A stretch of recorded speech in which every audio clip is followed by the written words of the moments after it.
Okay.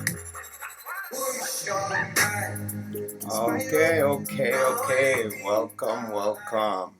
I am Vitus DK, and I'll be your guide, your facilitator, your mentor, directing you through this course of Python for everyone. So, what do I have in store for you?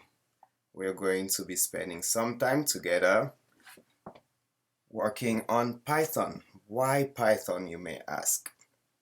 There are a million things, a million reasons you can think of Python, but let's see if I can use all 10 fingers I have here today.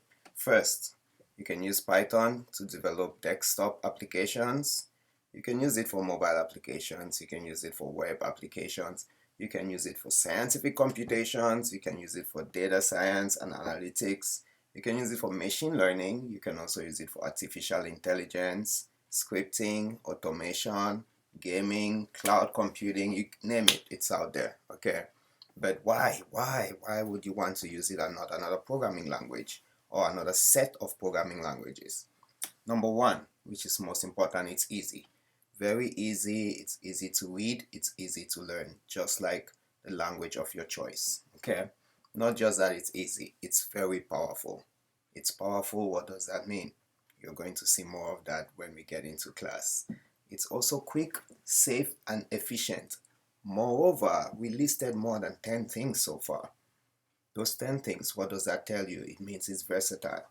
Okay, because it has a wonderful community that builds it up. You have many libraries, which I'll tell you a little bit when we get into class what libraries are. There are countless libraries out there, so you can use Python for almost anything that you can think about. Now, how are we going to get started?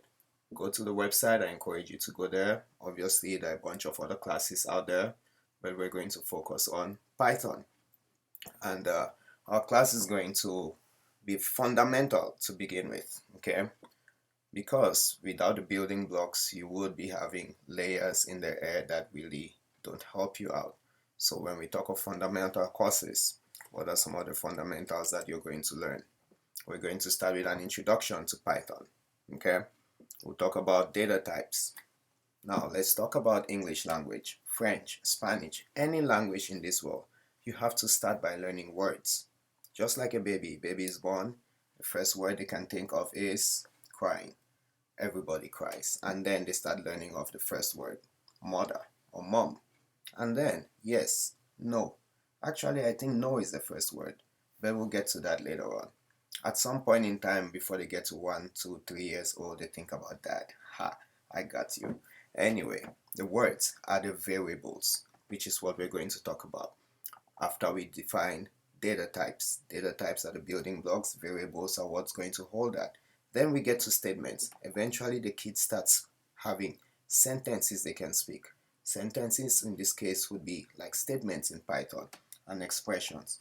Eventually, we want them to be able to know how to punctuate. I don't have it on here, but those are operators and operands.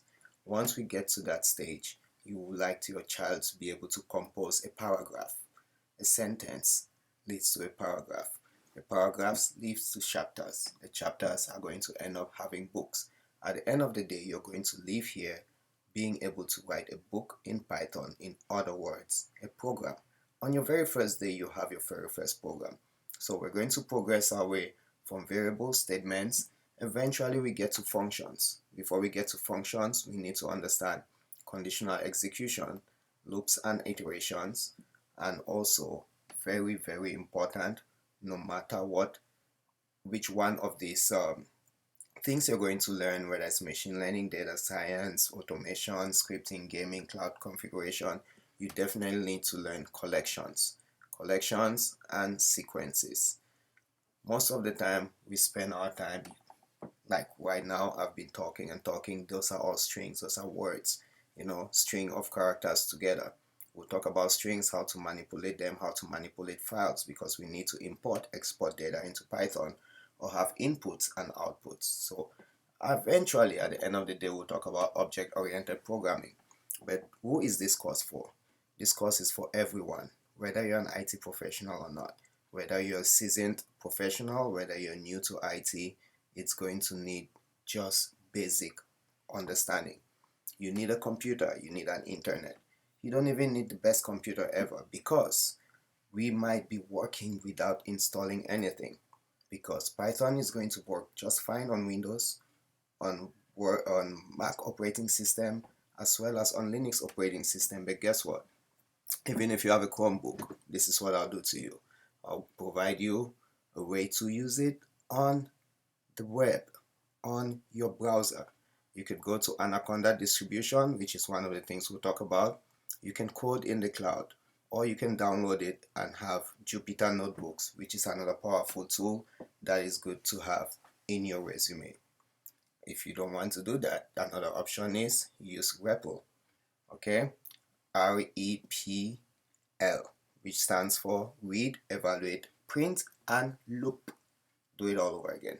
Okay, so REPL.it is going to lead you to be able to write your code on the browser. But if you decide to go ahead with Anaconda distribution on the cloud, you can start writing your code right there on the cloud. If you open a notebook, the very first thing I'll get you to write is import this. Very easy to remember, right? So let's go ahead and import that. If you execute that code by pressing the play button on here, you see this. Wow, wonderful, isn't it? And from here, let's try to zoom in. If I can find where the zoom key is. No, I cannot. If I cannot, I can go straight to the hub and look for shortcuts. Where is my quick reference? Jupyter Notebook references. And that should be able to help me to get anything that I need on here. Getting started on how to use the notebook to do whatever you need to do. If I can't see anything, I can easily search for zoom and enter, and it tells me it's still searching whenever it decides what the solution is. But what are some of the things we need to remember?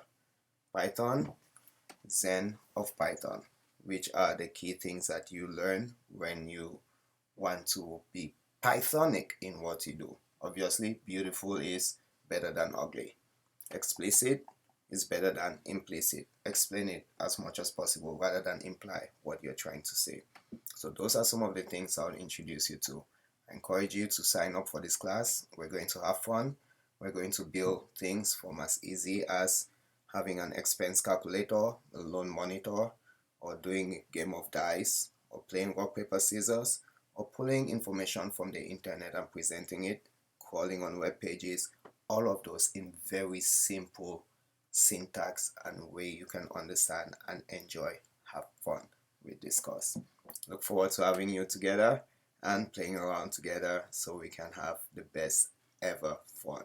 So tell me again, who is your guy?